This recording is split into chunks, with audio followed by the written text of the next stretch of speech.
HSBC expects 2025 to be a bumper year for residential realty. Anushi joins in. Anushi, 2024 was arguably also a bumper year for residential realty.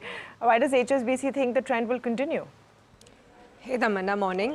So this is mainly on the basis of the outlook in the terms of launches that HSBC is optimistic on the year ahead, 2025. So what they've essentially said is mega launches are expected at the start of the year, which is expected to drive a strong pre-sales growth for the year if you look ahead. So even if you look at 2024, if you just talk about not the pre-sales number, but in terms of launches, it has been on the muted side. So we can expect a strong growth for 2025 onwards. However, real estate demand has started to pivot towards the middle income housing segment. So what essentially happened in the last 2-3 years, a lot of emphasis was on the luxury and the uber luxury projects.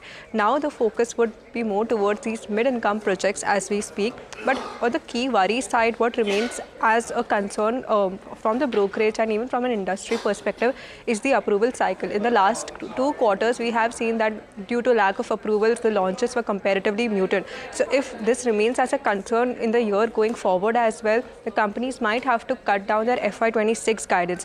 And this is after the kind of pre-sales volume and sale and value it has achieved in the last 4 years. If we just look at the CAGR growth rate of both, 18% of volume, pre-sales volume and 31% of pre-sales value growth that we've seen, so strong numbers looking at. Another factor which could be beneficial for a sensitive sector like real estate is the potential interest rate cuts expected from the next year onwards. So watch out would be on those factors as well. And now coming to the top picks in this space. First, they have a buy call on, they've maintained a buy call, in fact, on Godrej Properties with a target price of 3,700.